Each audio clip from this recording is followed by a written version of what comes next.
한국에 있을 때에 군대를 다녀왔습니다. 군대를 거의 3년 동안 군인으로서 있는 동안에 그래도 저는 이제 단 한 번 50km 행군을 했습니다. 다른 분들은 특수부대에 있는 사람들은 뭐 1년에 한 번씩 하고 그거보다 더 많이 하는데 저는 이제 서울 근교에서 이렇게 군인으로서 있는 동안에 딱 한 번에 행군을 했습니다. 행군을 하는 이유는 뭐냐면은 내가 군인이기 때문에 행군을 하는 거예요. 일반 사람들을 행군을 시키지 않습니다. 내가 군인이기 때문에 50km를 행군하는데 행군할 때는 누가 먼저 들어오냐가 중요하지 않아요. 군인들이 행군할 때는 50km 행군할 때는 가장 중요한 것은 뭐냐면 전원이 나고자 없이 다 같이 들어오는 것이 중요합니다. 처음 하는 행군이다 보니까 저에겐 너무나 힘들었어요. 한 30km인가 35km, 40km가 된 때부터는 이 허벅지 여기에 여기에 이게 되게 아픈 거예요.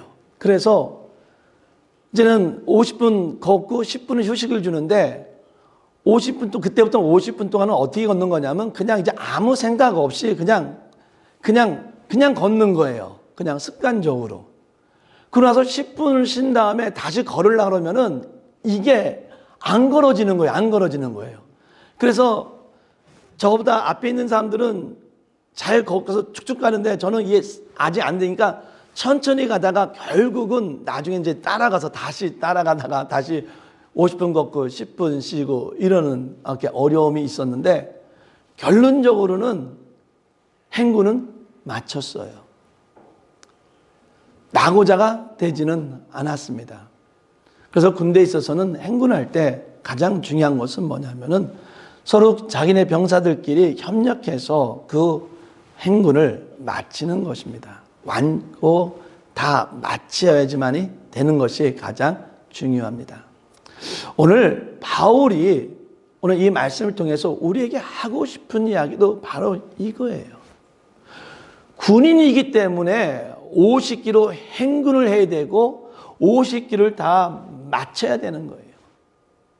바울이 하고 싶은 말은 뭐냐면 크리스찬은 구원받은 자는 구원의 완성 때까지 힘들지만 그 구원의 길을 담대히 걸어가야 한다는 겁니다.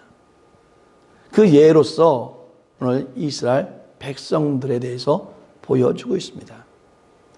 이스라엘 백성은 애굽의 노예로 400년을 살았습니다. 그러고 나서 그들이 너무 힘드니까 하나님 앞에 기도하기를 우리를 구원해 달라라고 이야기를 합니다.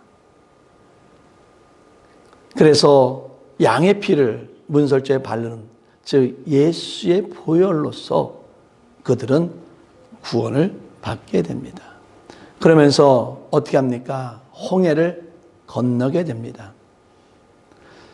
자, 이들이 애굽에 나오면서 이제는 홍해를 마주하면서 건널 때에 그들은 어떤 생각을 했을까요? 야, 내가 나중에 정말 살기 힘들면은 나는 다시 애굽에 되돌아와야 되겠다라는 생각을 하면서 홍해를 건넜을까요? 아니요.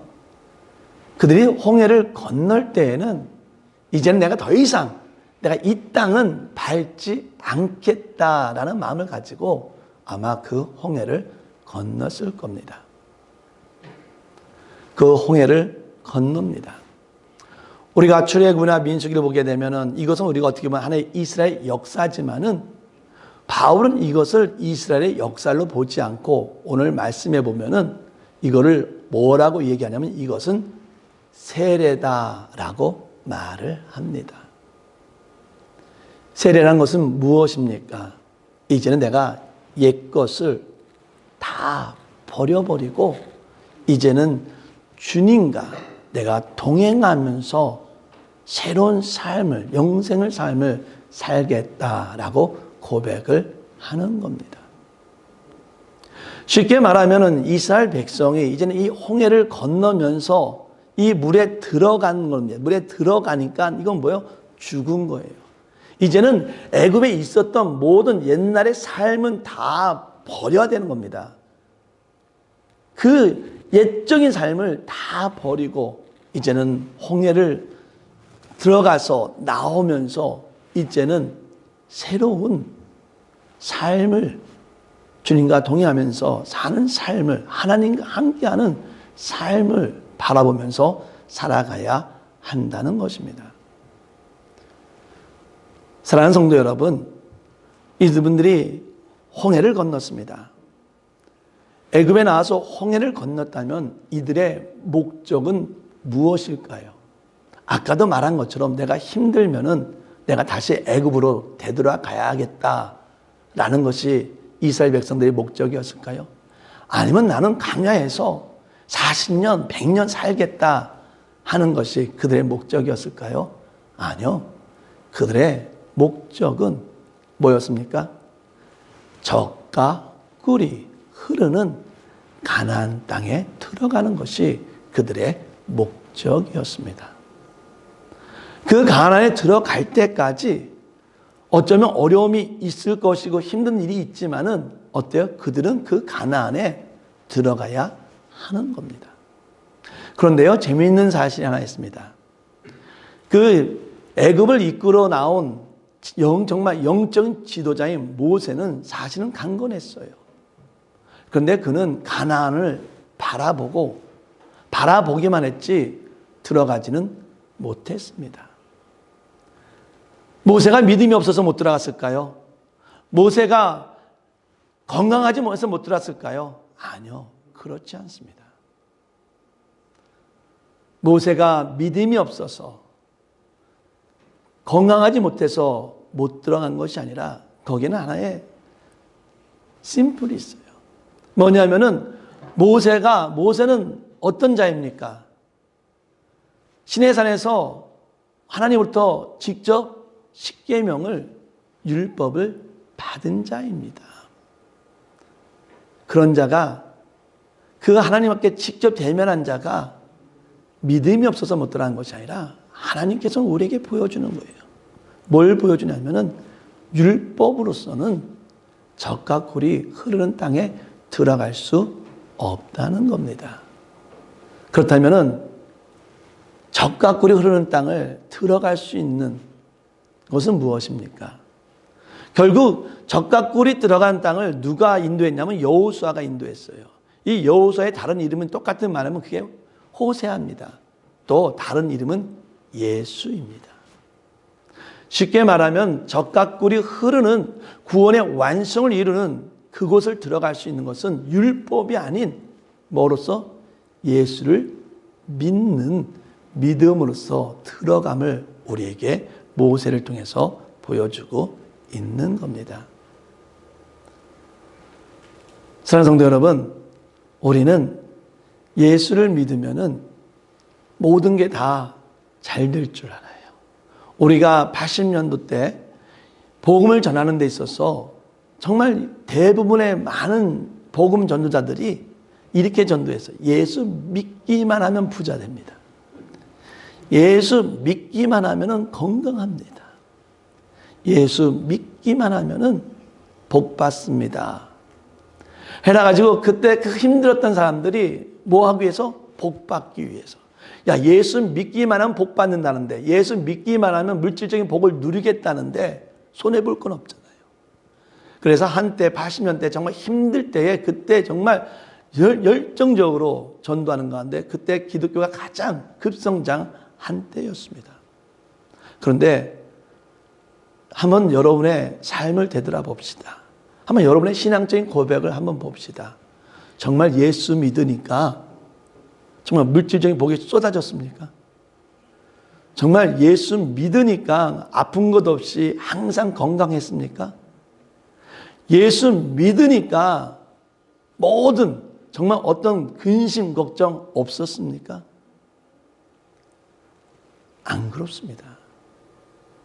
저도 하물며 예수 믿으면서 어릴 때부터 아버지 밑에서 신앙생활 했지만은, 야, 윤기준 목사는 부모인 목사인 아버님을 둬가지고 정말 고생 하나도 없이 잘 살아왔어 라고 말을 못합니다. 저도 힘든 일이 있었고 어려운 일이 있었고 때로는 정말 이렇게 살아야 하는가라는 생각할 때도 있었습니다. 바울은 오늘 본문을 통해서 이 이스라엘 백성들이 네 가지 잘못된 것을, 자, 우리가 이 이스라엘 백성이 이 홍해를 건넜다는 것은 이 바울은 그걸 뭐라고 하냐면은 그를 세례다라고 말을 합니다. 그 얘기는 뭐냐면은 이 이스라엘 백성들은 뭐요? 구원받은 백성이라는 겁니다. 그런데 이 구원받은 백성이 가나안을 들어가기 전에 잘못된 네 가지를 바울은 우리에게 보여주고 있습니다. 그 이유는 뭐냐면은 우리가 구원받은 백성이 우리가 정말 생각했던 것처럼 예수만 믿기만 하면은 모든 일이 만사 형통한다. 그것은 아니라는 거예요. 오히려 예수를 믿었기 때문에 더 힘든 때가 있어요. 오히려 더 예수를 믿었기 때문에 내 삶이 더 고통스러울 때가 있어요. 많은 사람들은요, 말씀을 모르기 때문에 삶을 결정할 때 때로는 너무나 쉽게 결정합니다. 법도 생각 안 하고 이웃도 생각 안 하고 삶도 생각 안 하고 그냥 아무것도 모르고 자기만 생각하는 가운데 아주 쉬운 결정을 합니다. 그러고 나서 그 쉬운 결정을 한 다음에 많은 사람들에게 말합니다. So what? 내가 뭘 잘못했는데? 내가 원해서 내가 하고 싶은 대로 했는데 뭐가 잘못이야? 라고 오히려 큰 소리로 이야기하는 사람이 있습니다. 그런데요, 크리스천들은요, 뭐 하나 결정할 때마다 내가 과연 이렇게 하는 것이 하나님 보시기에 옳은 것인가? 라고 생각할 수밖에 없어요. 그러다 보니 결정이 늦어질 때가 있어요. 비록 세상 사람과 똑같은 결정을 할지라도 그 결정하는 그 과정 가운데는 자신도 우리도 알지 못하는 근심과 걱정과 어려움이 있으면서 이렇게 하죠. 하나님, 용서하여 주시옵소서. 내가 비록 약해서 이런 결정을 내리지만은 용서하여 주시옵소서라고 오히려 하나님 앞에 고백하면서 결정을 합니다. 세상 사람들은 거기에 대해서 고백하지 않아요. 세상 사람들은 어떤 힘든 일에 결정하는 데서 근심하지 않아요. 당연히 세상은 이렇게 하는 건데 하면서 결정을 내립니다. 하지만 크리스찬은 그러지 않다는 겁니다. 그러기에 오히려 내가 예수를 믿고 사는 것이 형통하는 것이 아니라 더 힘들고 고달프고 근심될 때가 있다는 겁니다. 오늘 바울이 이스라엘 백성들이 사실은 그 홍해를 건너서 내가 이제 옛것을 다 버리고 하나님과 함께 동행하며 살겠습니다. 그런 가운데 그 적각꿀이 흐르는 그 가나안 땅에 내가 들어가겠습니다 하면서 그 들어갈 때까지 그 구원의 길을 온전히 걸어야 되는데 이 이스라엘 백성이 그러지 못했어요. 그들이 첫 번째 시험에 넘어진 게 뭐였냐면 우상 숭배였습니다. 모세가 시내산에서 40일 동안 그 율법을 십계명을 받아가지고 내려올 때에 내려오는데 밑에서 막 음악 소리가 나고 춤추고 잔치가 벌어진 거예요. 딱 내려가 보니까 웬 금송아지 만들어 놓고 거기서 잔치를 하는 거예요. 아론에게 물어봅니다. 아니 이게 어떻게 됐는지입니까? 당신이 40일 동안 안 버린 동안에 이 이스라엘 백성이 하나님을 보여달라고 해가지고 금과 은을 가지고 만들었는데 이렇게 송아지가 나타났다. 이게 그들은 이 하나님을 어떻게 송아지 형상으로 바라본 거예요. 하나님께서 뭐라고 말합니다. 하나님께서 형상을 만들지 말라고 그래요. 어느 교회 가보면요, 십자가가 없어요. 십자가 없다고 해서 교회가 아닌 것은 아닙니다. 그분들이 왜 교회에 십자가가 없습니까? 라고 물어보니까 그분들의 대답 중에 하나는 그 뭐냐면 십자가가 어느 순간이니까 형상화됐다는 거예요. 하나님을 섬기는 것이 아니라 그냥 이 십자가만, 이 십자가 목걸이만 있으면 된다는 거예요. 어떤 때는 이 십자가가 뭐가 돼요? 쉽게 말하면 세상 사람이 부적처럼 십자가를 가지고 다닌다는 거예요. 절대 우리 하나님을 형상화해서는 안 된다는 겁니다. 근데 이 이스라엘 백성은 첫 번째 죄가 뭐냐면 하나님을 눈에 보이는 것으로 형상화함을 통해서 그들은 우상 숭배를 했다는 겁니다. 그들이 잘못한 두 번째는 뭐냐면은 모압 여자들과 다른 이방 여인들과 결혼을 함을 통해서 당연히 모압 여자들이 섬기는 바알이라는 우상 숭배를 했습니다. 그래서 이것을 성경은 그냥 음행이다라고 말을 합니다. 그래서 2만 3천 명이 죽임을 당합니다. 세 번째 죄는 뭐냐면 이스라엘은 하나님께 범한 세 번째 죄는 뭐냐면 하나님을 시험한 죄입니다. 9절에 이렇게 나옵니다. 저희 중에 어떤 이들이 주를 시험하다가 뱀에게 멸망하였나니 우리는 저희와 같이 시험하지 말자. 여기서 시험한다는 것은 뭐냐면 하나님을 시험한다는 것은 뭐냐면 하나님을 온전히 믿지 못했다는 겁니다. 온전한 믿음을 가지고 나아가지 못했다는 겁니다. 쉽게 말하면 하나님을 불신했다는 거예요. 이것이 하나님 보시기에는 언짢은 사건인 겁니다. 네 번째는 이들은 하나님을 향한 원망을 합니다. 오늘 10절에 이렇게 되어 있습니다. 저희 중에 어떤 이들이 원망하다가 멸망시키는 자에게 멸망하였나니 너희는 저희와 같이 원망하지 말라. 사랑하는 성도 여러분, 우리가 지금 이렇게 좋은 집에 사는데도 때로는 컴플레인이 있어요. 에어컨이 안 나오네. 히터가 안 나오네. 공기가 잘 통하지가 않네. 우리가 원망할 때가 있어요. 이렇게 좋은 집에 사는데도 원망하는데 그들은 광야에서 살았어요. 어쩌면 그들은 우리보다 더 많은 원망을 했을 겁니다. 그래서 원망하지 말라라고 말하는 것입니다.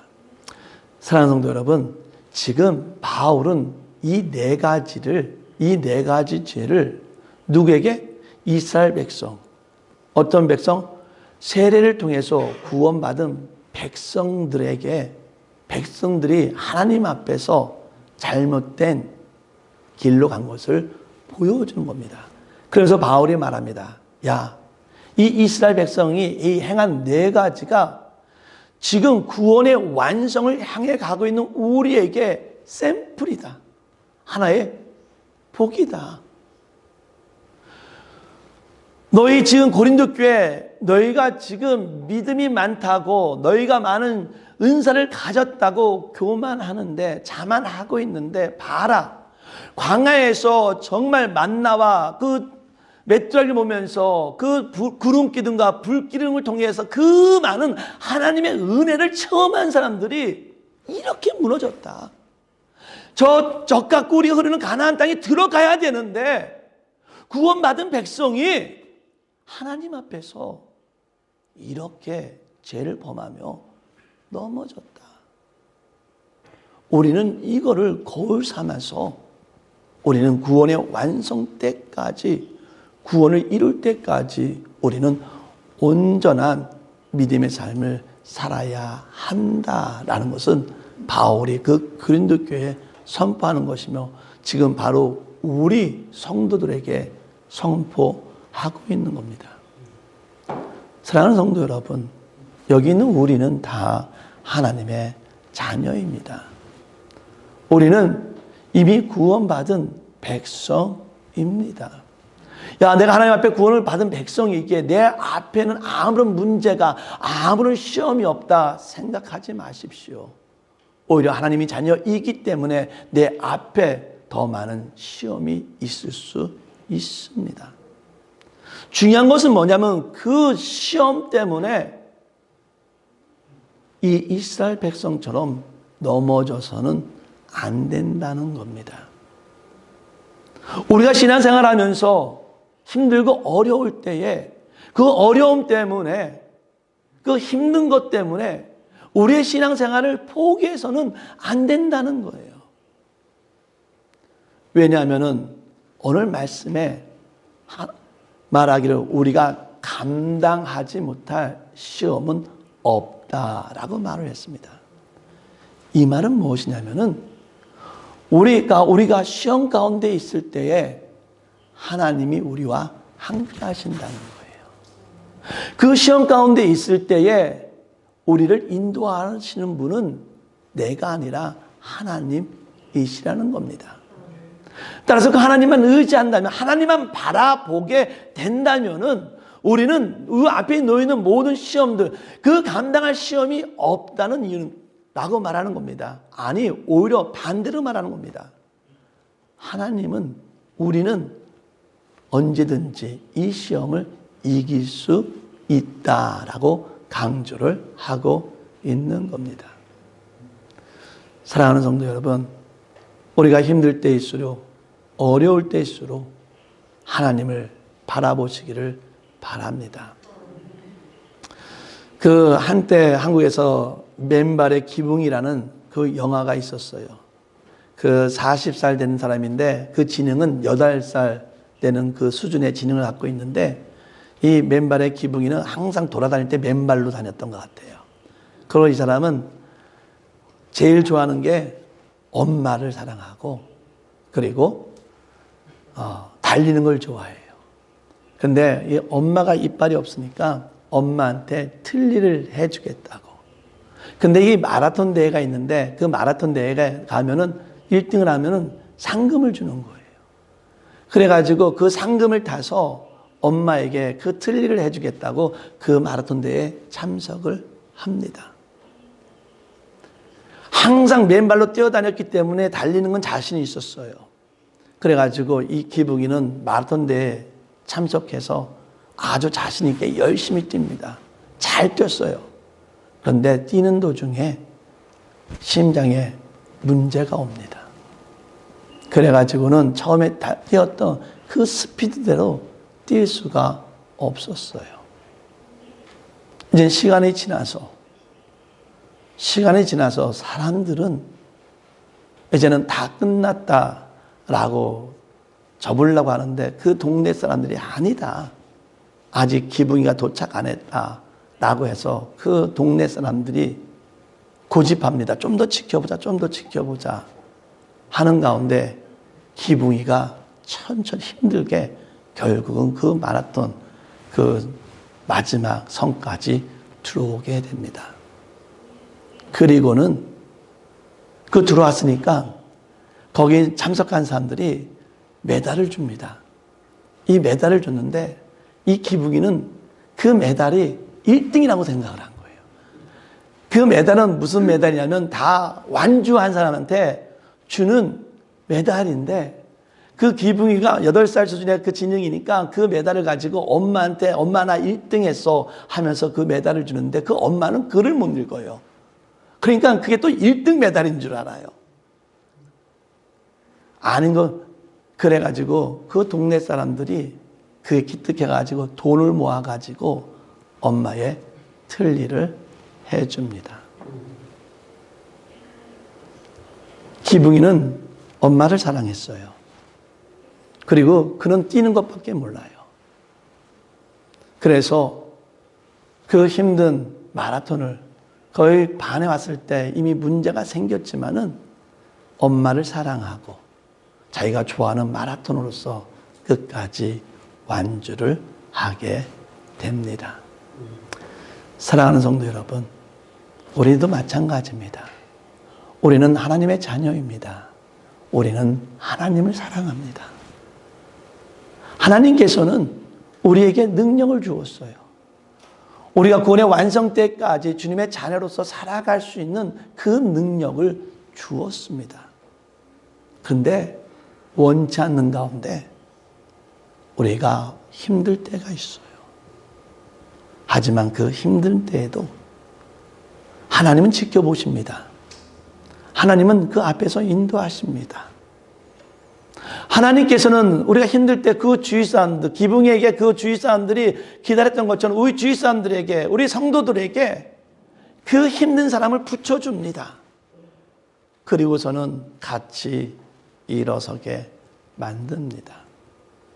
사랑하는 성도 여러분, 오늘 바울이 우리에게 정말 하고 싶은 말은 딱 하나입니다.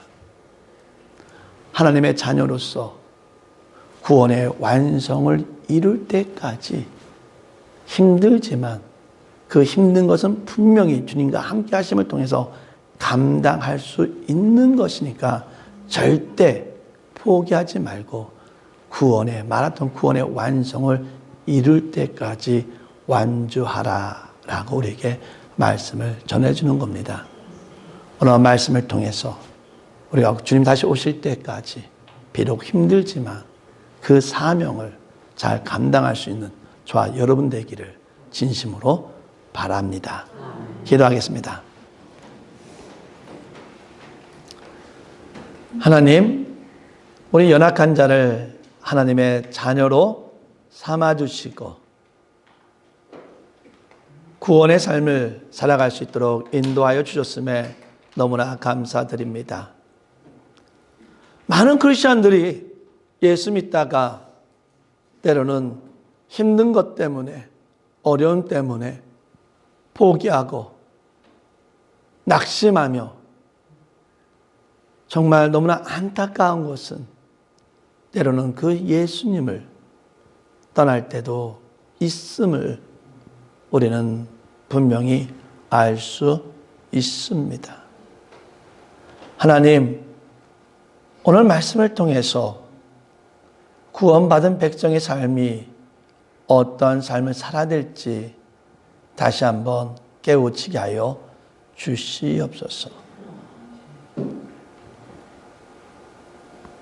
우리 앞에 때로는 어려움이 있다 할지라도 하나님이 함께 하심을 믿으면서 그 구원의 완성의 마라톤을 완주할 때까지 달릴 수 있는 우리 귀한 성도 될 수 있도록 허락하여 주시옵소서. 힘들고 어려운 일은 주님을 바라보게 하여 주시고 주님의 동행함을 통해서 그 모든 것을 극복할 수 있도록 역사하여 주시옵소서. 모든 영광을 주 앞에 드리게 하여 주시옵소서. 이제는 우리를 살리기 위해서 십자가에 죽으신 예수 그리스도의 사랑과 우리를 구원하기 위해서 예수를 보내주신 하나님의 은혜와 우리가 온전하고 거룩한 삶을 우리가 구원의 완성을 이룰 때까지 주님을 의지하며 삶을 살아가겠다고 다짐하는 우리 모든 교회와 성도 위에 영원히 있기를 간절히 축원하나이다. 아멘.